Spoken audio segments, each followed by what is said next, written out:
அன்பார்ந்த ஆன்மீக இதயங்களுக்கெல்லாம் என் அன்பு வணக்கங்கள். மீண்டும் உங்களுடன் பேசுவதில் நான் மிகுந்த மகிழ்ச்சி அடைகின்றேன். இன்று உங்களுடன் ஆன்மீக புராணத்தில் சூரிய பகவானின் கதையை பற்றி பேசுகிறேன். சிருஷ்டி திதி சங்காரம், படைத்தல் காத்தல் அழித்தல், இந்த முத்தொழிலுக்கும் ஆதிபத்தியம் பூண்டவர்கள் பிரம்மா, சிவன், விஷ்ணு ஆகிய மும்மூர்த்திகள். இந்த மும்மூர்த்திகளில் சிருஷ்டிகர்த்தாவான பிரம்மா 14 லோகங்களையும் படைத்து அவற்றில் எண்ணற்ற ஜீவராசிகளையும் உண்டாக்கினார். அநேக ஜீவன்களை படைக்கும் பணியை மேற்கொண்ட பிரம்மா தனக்கு உதவிகரமாக இருப்பதற்காக சுயம்பு, மனு, தட்ச பிரஜாபதி, நாரதர், சப்தரிஷிகள், அஷ்டவசுக்கள் ஆகியோரை படைத்துக் கொண்டார். மரீசி, புலஸ்தியர், அத்திரி, பிருகு, புலகர், ஆங்கிரசு, வசிஷ்டர் ஆகியோர் சப்த ரிஷிகள். சப்த என்றால் 7. இந்த 7 முனிவர்களில் முதல் முனிவரான மகரிஷியின் புத்திரர் தான் காசிபர். இந்த காசிப முனிவருக்கு 13 மனைவிகள். இந்த 13 மனைவிகளில் முதல் தாரமாக அமைந்தவள் தட்ச பிரஜாபதியினுடைய மகளான அதிதி. இந்த அதிதிக்கும் காசிப முனிவருக்கும் பிறந்த 2வது குழந்தை தான் சூரிய பகவான். முதல் மகனாக பிறந்தவர் வாமனன். வாமனன் உலக வாழ்க்கையை தொடர்ந்து சந்நியாச தர்மம் மேற்கொண்டு சென்றுவிட்ட காரணத்தால் நாடாளுகிற பொறுப்பு சூரிய பகவானுக்கு வருகிறது. சூரிய பகவான் அரசனாக முடிசூடிக்கொண்டு அரியணையில் அமர்ந்ததற்கு பிறகு துவஷ்டா என்பவருடைய மகளான சங்கை என்பவளை திருமணம் செய்து கொள்கிறார். அந்த சங்கைக்கு இன்னொரு பெயர் சமுங்கை.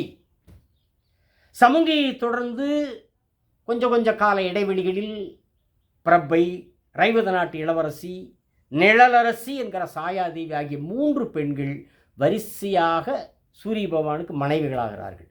மகாபாரதத்திலேயும் குந்தியோடு கலந்து குந்திக்கு கர்ணன் என்கிற குழந்தையை தந்ததும் நம்முடைய சூரிய பகவான் தான்.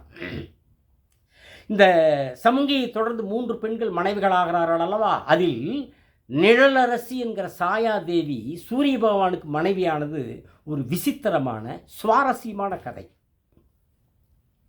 ஒரு முறை சூரிய பகவானுடைய உக்கிரமான உஷ்ணத்தை தாங்கிக் கொள்ள முடியாத அவருடைய முதல் மனைவியும் பட்டத்து ராணியுமான சமுங்கை தன் தாய் வீட்டிற்கு செல்லலாம் என்று தீர்மானிக்கிறாள். அப்படி தன் தாய் வீட்டிற்கு செல்லுகிற போது தன்னை போலவே இன்னொரு பெண்ணை சிருஷ்டிக்கிறாள். தன்னை போலவே சமுங்கையை போலவே ஒரு பெண்ணை படைக்கிறாள், சிருஷ்டிக்கிறாள். அவளுக்கு சாயாதேவி என்று பெயர் சூட்டுகிறாள்.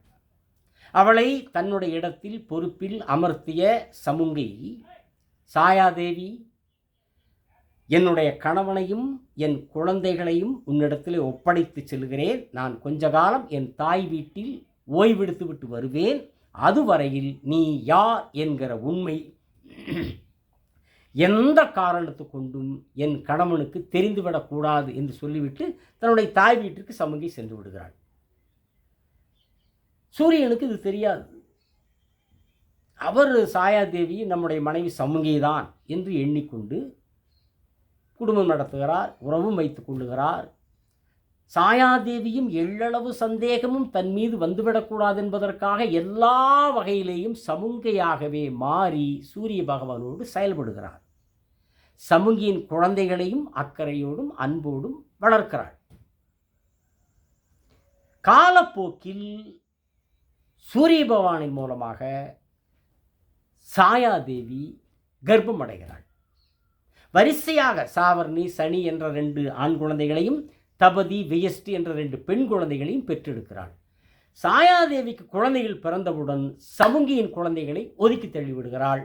மொத்த அன்பையும் பாசத்தையும் தன்னுடைய குழந்தைகள் மீது மட்டுமே சாயாதேவி காட்டுகிறாள். என்னதான் முன்பு அன்பையும் பாசத்தையும் காட்டியிருந்தாலும் கூட தன்னுடைய வயிற்றில் தான் சுமந்து தான் பெற்றெடுத்த தன்னுடைய குழந்தைகள் மீது காட்டுகிற அன்பையும் பாசையும் இன்னொருத்தின் வயிற்றிலே பிறந்த குழந்தைகள் மீது காட்டுவார்களா என்ன? அன்பு இருந்த சாயாதேவின் இதயத்தில் வெறுப்பும் விரோதமும் குடியேறுகிறது. இதை சூரிய பகவான் கவனிக்கவில்லை. ஆனால் சமுங்கியின் மகன்களான வைவசுதமனு, யமன், மகளான யமுனை ஆகியோர் சாயாதேவியினுடைய ஓரவஞ்சனையான நடவடிக்கைகளை கவனிக்க தொடங்குகிறார்கள்.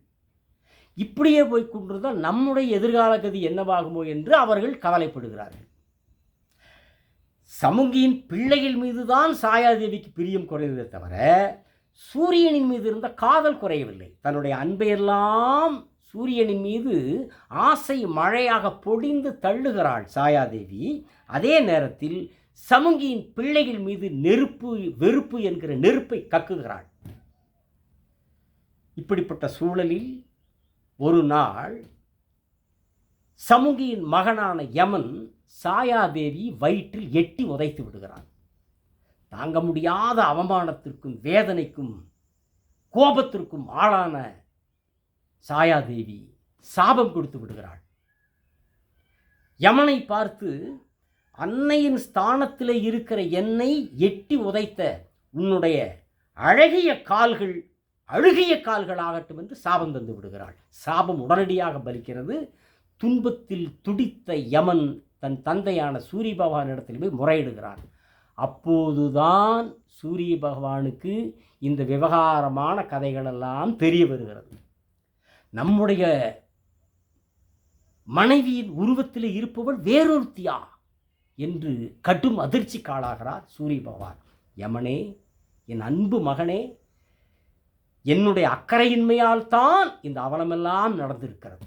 என்னுடைய பொறுப்பின்மை, விழிப்புணர்வின்மை தான் உன்னுடைய இந்த துன்பத்திற்கும் காரணம். அவளை குறை சொல்லி எந்த பிரயோஜனமும் இல்லை.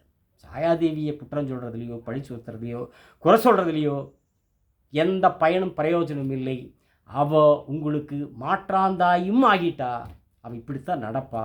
அவள் கதையை நான் அப்புறம் பார்த்துக்கிறேன்.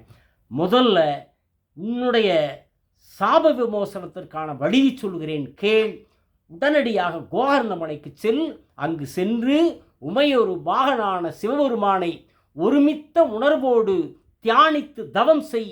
அந்த சர்வாபரண சங்கரன் உன்னுடைய சாப விமோசனத்தை தீர்ப்பான், உனக்கு சங்கடங்களையும் தீர்த்து தருவான் என்று சொல்லி சொன்னதோடு நிற்காமல் உடனடியாக யமனை கோகர்ணமலைக்கு அழைத்து சூரிய பகவானை அழைத்து சென்று யமனை தவம் செய்ய வைக்கிறான். யமனின் தவம் கண்ட சிவபெருமான் யமன் முன் தோன்றுகிறார். யமனுடைய அழுகிய கால்கள் அழகிய கால்களாக மாற அருள்பாலிக்கிறார். அதோடு மட்டுமல்லாமல் தென் திசையை காக்கிற ஆளுகிற உரிமையையும் யமனுக்கு தருகிறார் சிவபெருமான். இதை பார்த்த சூரிய பகவானின் மூலமாக சாயாதேவியின் வயிற்றிலே பிறந்த